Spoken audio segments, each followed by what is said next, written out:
Six biomes inside one set of borders in South Africa.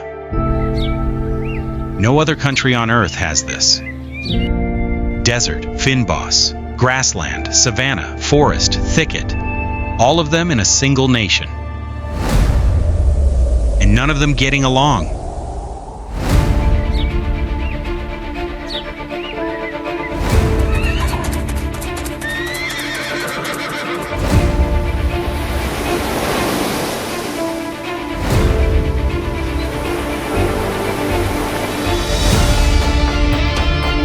Namaqualand is drier than the Sahara for 48 weeks of the year. Then 1 week of rain falls at exactly the right moment, and it produces the densest wildflower carpet on Earth, visible from space. That is a landscape in open argument with itself.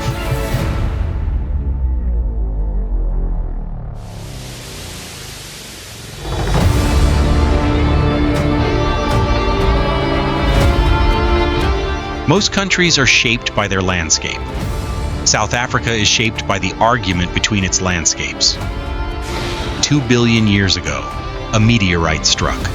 The same impact created the Cradle of Humankind, where 3.5 million years of human fossils sit beneath the most urbanized province in the country, and the Witwatersrand Gold Reef that would eventually trigger a war for the right to dig it up. Same collision, two outcomes. Still arguing.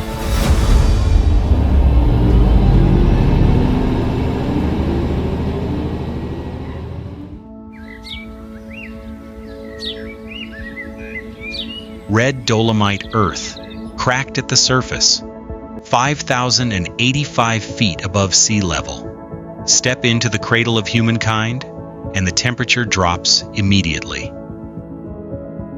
Below your feet, in chambers that haven't changed since before any of that existed. 3.5 million years of human fossils still being excavated. Researchers work April through November, brushing dust from bones that predate our species by 2 million years.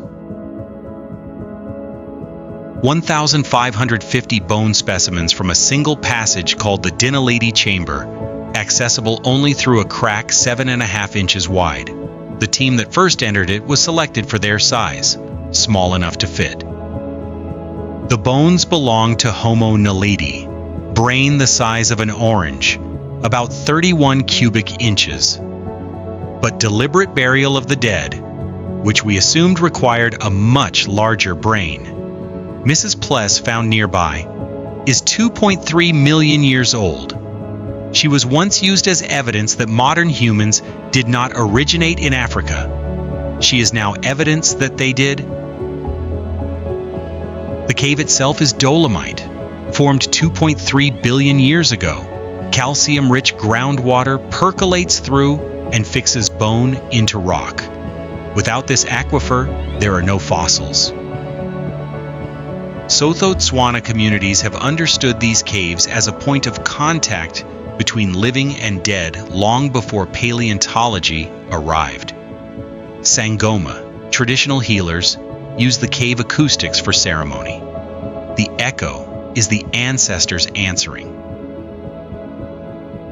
Commercial limestone quarrying ran here until 1935. Fossils were being blasted out of the rock before the people doing the blasting understood what the rock contained. Some of what was lost, no one will ever know.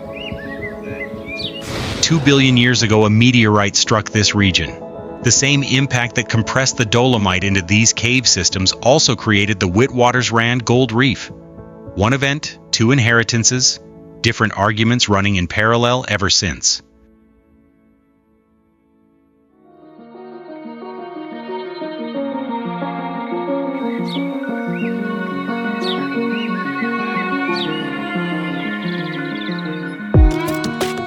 The only creature that survived the extinction event that killed 95% of all life on Earth is sticking out of the ground here. Lystrosaurus fossils, 250 million years old, protrude from the red soil of the Karoo Plateau at 3,300 feet. The landscape is flat enough that you can see the curvature of the Earth from it. 8 to 12 inches of rain per year, 95 degrees in summer, 23 in winter. What survived the worst extinction in this planet's history ended up in one of its harshest living landscapes. The SALT telescope at Sutherland is the largest optical telescope in the southern hemisphere. It is here because of the darkness. No light pollution for hundreds of miles in any direction. The poverty of the landscape is what makes it one of the best places on Earth to read the sky. Local farmers still read stars to forecast weather. The night sky is a working tool. The Karoo holds its wounds in plain sight. The fossil record is not underground. It is at your feet, in the red soil, undeniable. A sea was here. An extinction was here. The landscape kept the evidence rather than erasing it. All the water that falls on the Karoo moves in one direction, west, toward a river patient enough to have been cutting through the hardest granite on the continent for 500 million years. The Karoo holds still. The river never has.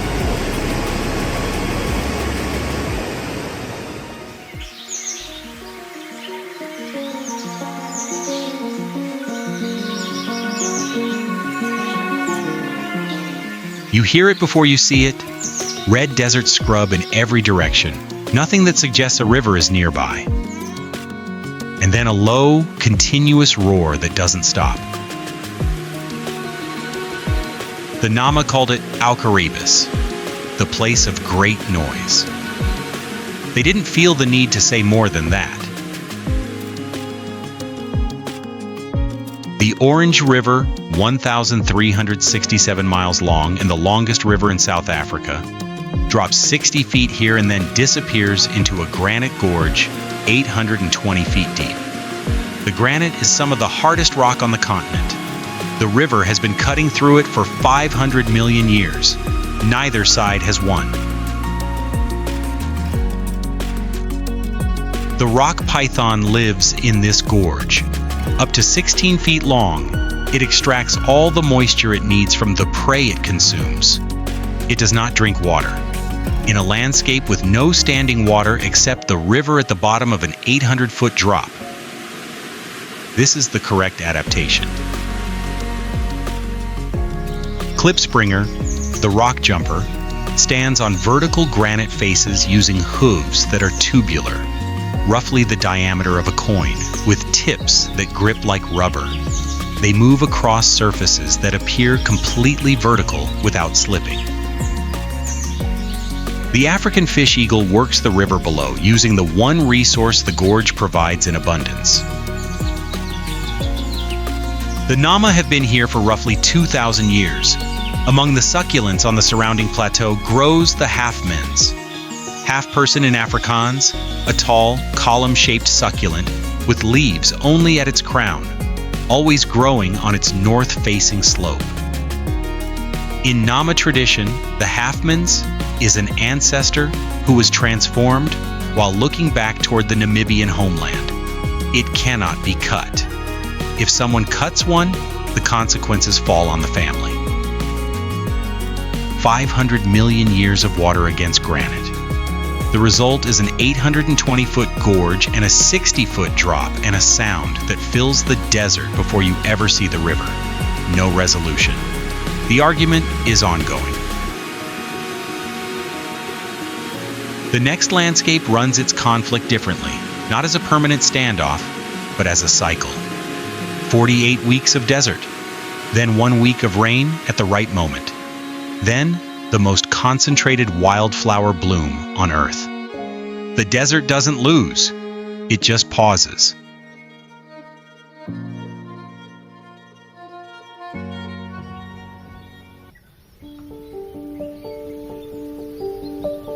The Kalahari lion has a black mane. The reason is the cold. Nights here drop to 14 degrees.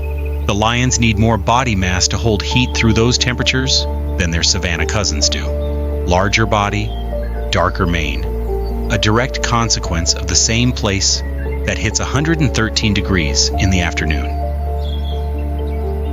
Red sand the color of fired brick, iron oxide staining 300 square miles of dune, 6 to 10 inches of rain per year, enough to grow grass, not enough to grow trees, enough therefore to support lions, cheetah, gemsbok, and one of the largest bird nests ever constructed. No classification system designed for this continent quite accounts for what the Kalahari actually is.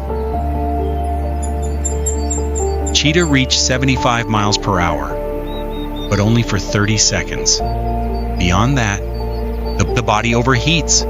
The Kalahari's open sight lines are theoretically ideal for a sprinter. The heat is a different calculation.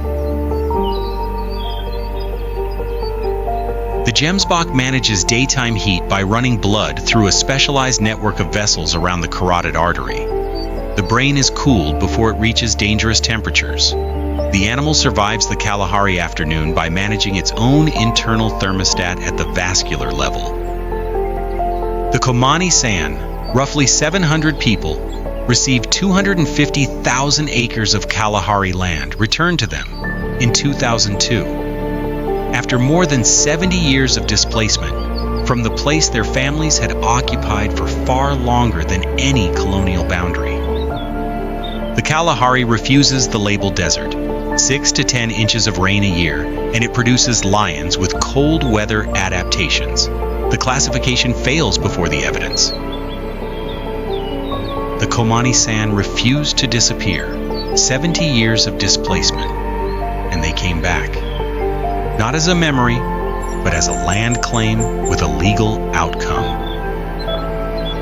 Two disputes over the same red sand, the landscape resisting its own definition, the people pressing for the right to be counted in it, both ongoing, both unresolved. To the south, something that has never argued about what it is. A flat-topped mountain so fixed in place it determined where ships crossed between two oceans for 5 centuries.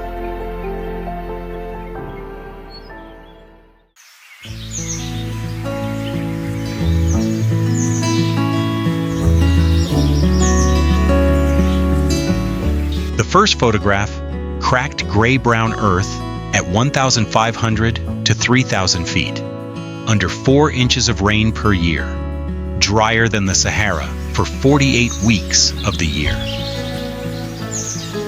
The second, orange to the horizon, the most concentrated wildflower bloom on Earth, visible from orbit. The trigger is precise and cannot be predicted months in advance. Namaqualand needs 1 week of winter rain, not more, not less. Then, the first warm day. Remove either condition and nothing opens. The seeds have been dormant in that cracked earth for years, waiting for an exact combination that may or may not come. When the bloom happens, it produces one of the densest pollinator events on Earth. Millions of bees and beetles work the carpet simultaneously. Bee eaters, the most brightly colored birds in South Africa, chase bees through the air above the flowers. The bloom timing is advancing at roughly 2 days per decade. The flowers are opening earlier than they did a century ago. The trigger window is shifting. Nama women in this region wear Victorian cape dresses, full skirts, structured bodies, fabric that is not adapted to the heat. The style was introduced by Rhenish missionaries in the 1840s. It is now described as traditional dress. The colonial imposition became the cultural inheritance, which became the identity. 48 weeks, the land holds nothing back and shows you nothing. 1 week, the same land produces the largest floral display on Earth. The argument runs every year on the same coordinates, between the same 2 states. No resolution, just repetition. The next argument runs differently, not across time, but across space. On a single mountain pass, Two of South Africa's 6 biomes stand on opposite sides of the same ridge. Step from one to the other. The line between them is a few feet wide.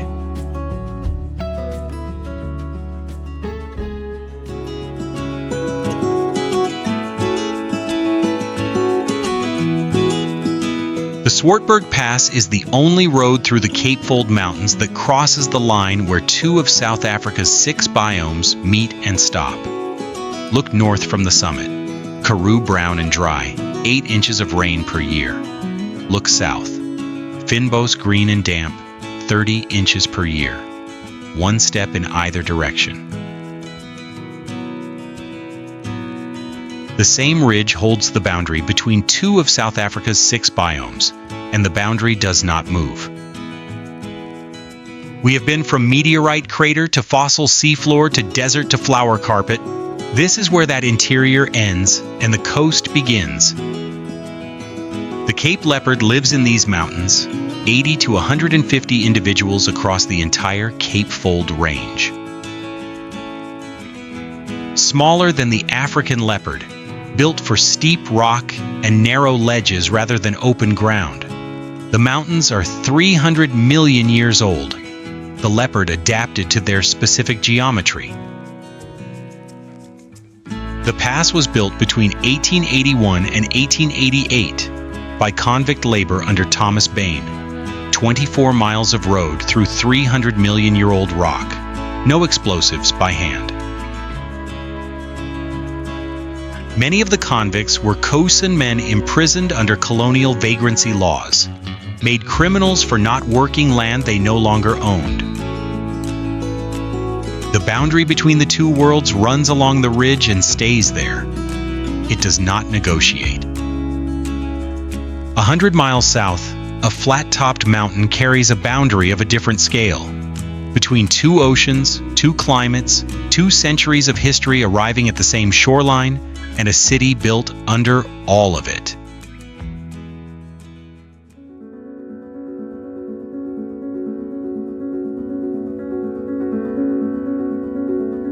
$450 million years ago, the rock that would become Table Mountain was sediment on an ocean floor. It is now a plateau above a city of 4 million people, holding 2,285 plant species in 25 square miles, more than the entire British Isles. The summit receives 67 inches of rain per year. Cape Town below it receives 20. Same GPS coordinate. The mountain creates its own climate by sitting in the path of the southeast wind, which pushes Indian Ocean moisture upward until it condenses, sometimes in minutes, into the famous tablecloth cloud that rolls across the summit and vanishes on the other side. The rocks are between 450 and 510 million years old. 1.5 million people take that cable car each year. The car has been running since 1929, modernized in 1997. The summit is 3,558 feet. This is where the argument of this journey changes shape. Everything before this has been landscapes in collision, water against rock, desert against bloom, biome against biome. The pressure between the summit and the city below it produced 2,285 species, found nowhere else. Here, the argument built. In the 1760s, the Dutch East India Company brought Muslim Indonesians and Malays to Cape Town as slaves. They brought their recipes: bobadi, minced meat baked with egg custard and apricot, is now South Africa's national dish. Denning vleis, tamarind lamb from an Indonesian recipe, has been cooked here for 260 years. During Ramadan, the community watches for the new moon from the north face of the mountain. The mountain is part of their calendar. Between 1966 and 1982, 60,000 colored residents were forcibly removed from District 6 at the base of the mountain. The neighborhood was demolished. The land was never redeveloped. In 2026, it is still largely empty. A gap in the city visible from above still there. Argument builds. Argument also empties. The summit of this mountain stands between two ocean systems. 43 miles to the south, where the continent runs out, the Atlantic and Indian Ocean currents meet. The temperature difference between them can be 22 degrees Fahrenheit within a few hundred yards. Two oceans with different physics, pressed against the same shore.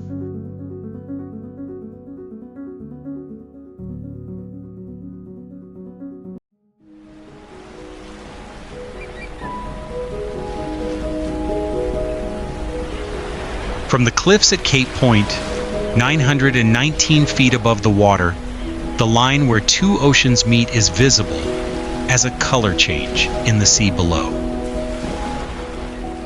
The Benguela Current arrives from the Atlantic at 46 degrees. The Agulhas arrives from the Indian Ocean at 68.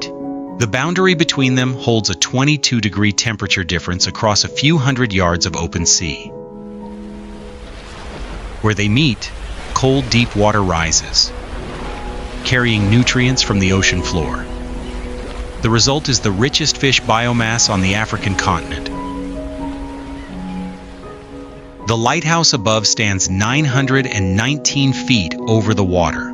Its light was once visible 50 miles offshore. 26 ships did not see it in time. Bartolomeo Diaz rounded this point in 1488 and called it the Cape of Storms. 500 years of sailors after him treated it as the end of the world, the last solid ground before the two oceans merged into a single hostile mass. Cape Agulhas, 93 miles to the east, is the actual southernmost tip of Africa. For 5 centuries, the cape that sailors feared, charted, and frequently failed to survive was this one. The geography of belief and the geography of fact have run on separate tracks here for a very long time. The collision between two ocean systems here creates the most productive marine environment on the continent. The friction between 46-degree water and 68-degree water produces life on a scale that neither ocean achieves alone. This is the pattern that collision makes when it runs at full scale. What happens when it runs in a forest, on a cliff face, in the narrow corridor where a freshwater lake meets the Indian Ocean? The answer to that is 1,200 miles northeast, on a coast where the contest between water systems is slower, older, and still ongoing.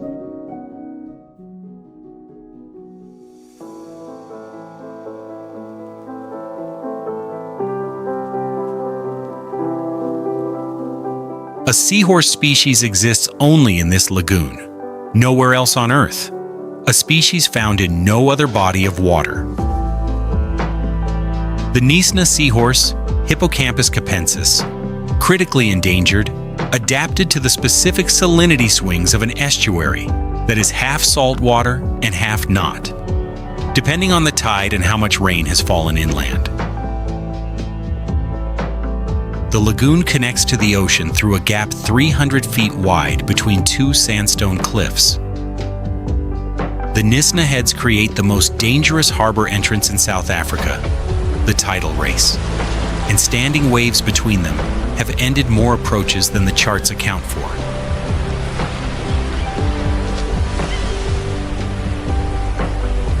Yellowwood and stinkwood, South Africa's national tree and one of its hardest indigenous woods, fed the furniture trade of Cape Town until 1939. The trees that survived did so because the slopes they stood on were too steep to haul timber out. They are still there. Saltwater and freshwater trade dominance with every tide. The lagoon is neither one thing nor the other, and the Heads Gap keeps it that way. Just barely connected to the ocean, just barely its own world.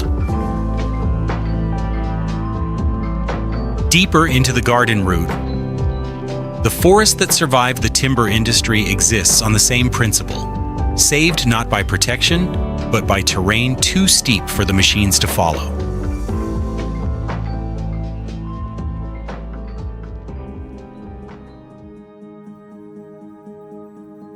A raindrop falling on the eastern face of this escarpment reaches the Indian Ocean in 3 days. A raindrop on the western face takes months to reach the Atlantic.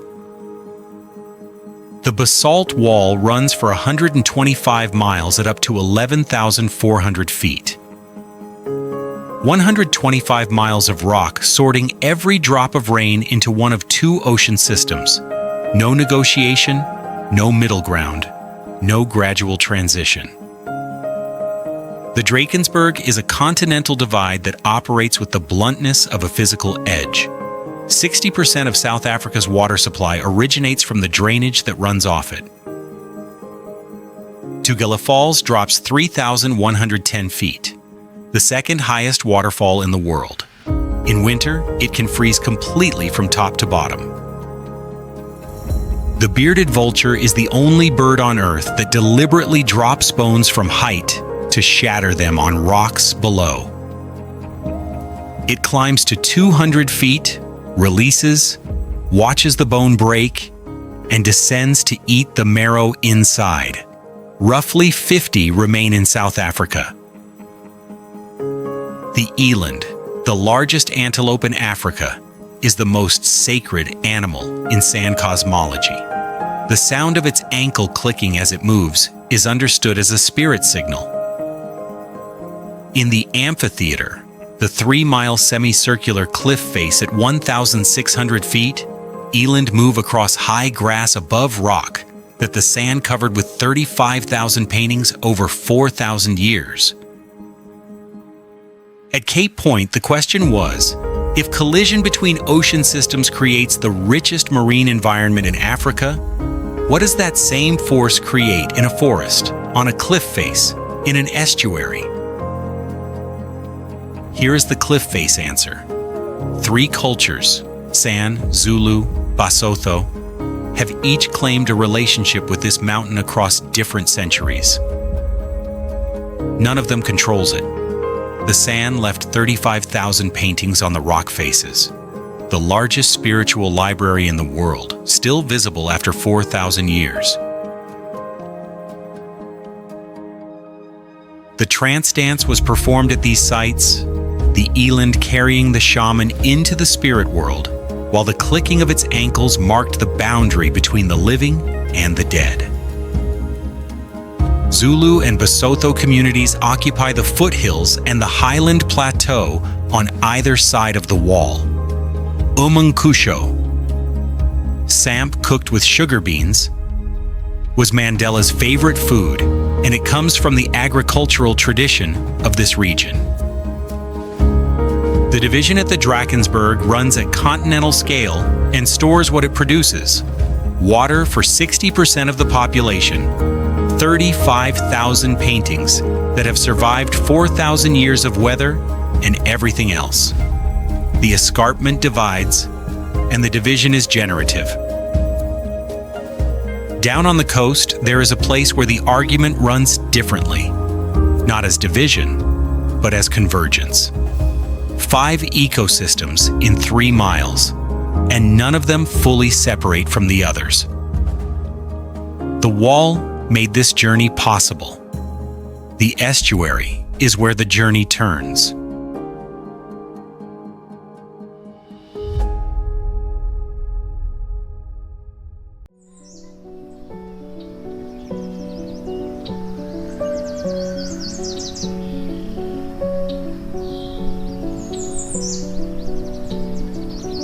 Every white rhinoceros on Earth, in San Diego, in Nairobi, in Kruger, in every zoo and reserve that holds one, descends from fewer than 50 animals that survived in this valley in 1960.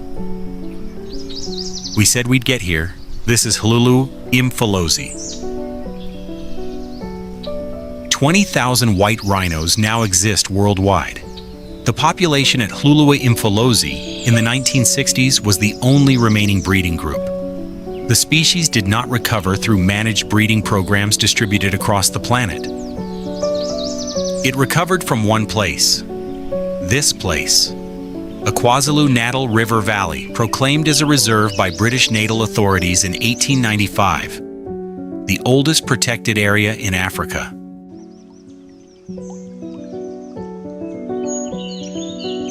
The white rhino weighs up to 5,500 pounds.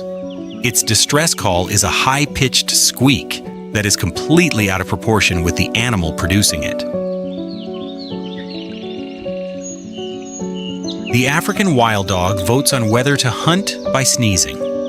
Before a pack moves on prey, individuals sneeze. When enough of them sneeze, the group goes. This is decision-making in a non-primate mammal, documented and peer-reviewed. The global wild dog population is roughly 6,600. Black rhino, critically endangered and smaller than white rhino, is also recovering inside this park. The summer temperature in the Thornveld reaches 104 degrees. In 2024, 198 rhino poaching incidents were recorded in this province. In 2025, the number dropped to 63, a 68% reduction. This is a live story, not a resolved one. Zulu trackers read spoor, the tracks, droppings, and disturbance patterns of animals, to predict where rhino-human conflict is likely to emerge and position rangers accordingly. When a white rhino appears near a Zulu village, the traditional interpretation is that an ancestor, an Idolozi, has come to visit. The elder reads what the appearance means. Rhino horn has been used in Intelezi, protective medicine for Zulu royalty, for centuries. The same cultural significance that once protected the species is now part of the pressure against it. The same species brought the rhino to the edge. The same species pulled it back. Ujeke, steamed bread with umfino, a mix of wild greens and maize, feeds both rangers and community members working the fence line between those two facts. From this argument between humans and nature into the city where humans have argued most visibly and expensively with each other and produced 3 capitals as the unresolved result.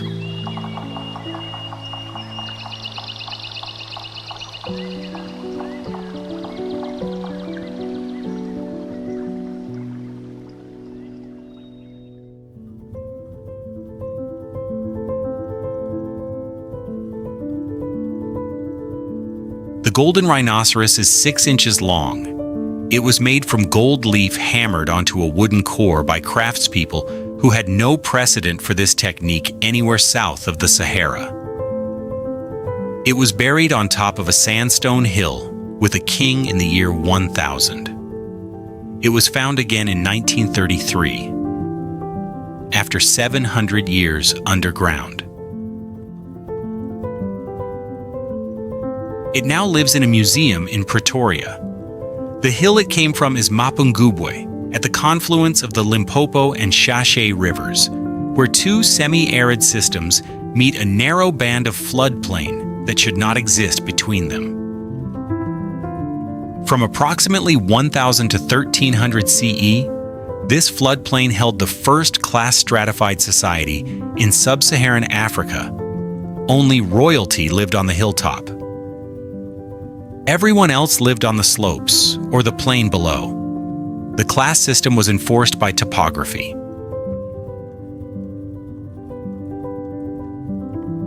The baobab trees that still stand in this park are some of them 2,000 years old, older than the Roman Empire. The Venda people believe their ancestors inhabit them.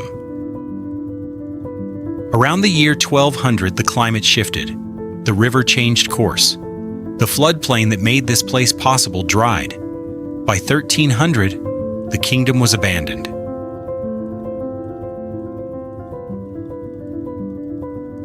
No war, no disease, no conquest. The land changed, and the argument that had made the kingdom possible, the argument between the floodplain's fertility and the surrounding aridity, could no longer run. Without that tension, there was no kingdom. The 9,000 people walked away from the hilltop and the buried gold and the Chinese plates and dispersed into the surrounding landscape. Civilizations fail when they cannot read the ground they stand on. The Mapungubwe people read it, they left. Most countries are shaped by their landscape. South Africa is shaped by the argument between its landscapes. The argument at Mapungubwe produced a kingdom, a golden rhinoceros, Song Dynasty ceramics in a Limpopo riverbed, and then the land changed, and the argument ended, and the kingdom disappeared. The land made the tension possible. The tension made the kingdom possible. When the land changed, the argument could no longer run. The kingdom disappeared, the land remained. The land always remained.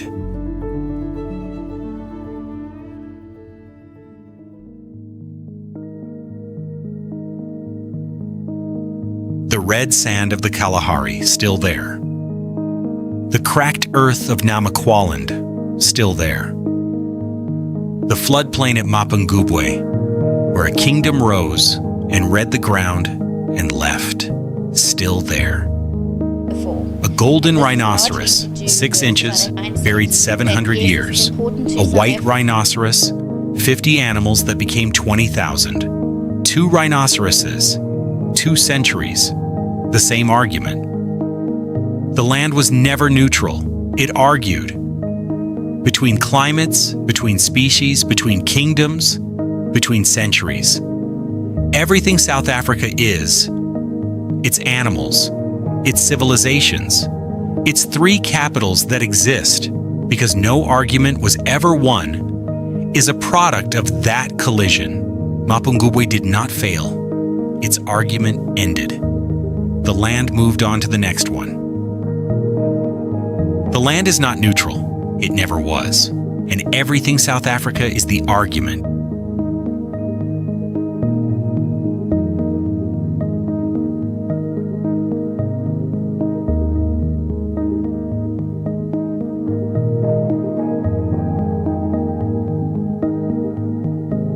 South Africa stays with you, not as a landscape, but as an argument you didn't know the land was having. Thank you for traveling with us through every mile of this journey. Your time means everything to us. God bless you, God bless your family, and God bless every journey you take. If this journey touched your heart, share it with your family, your friends, anyone who deserves to experience this. Subscribe and join us for the next one. We have special gifts waiting for you down the road.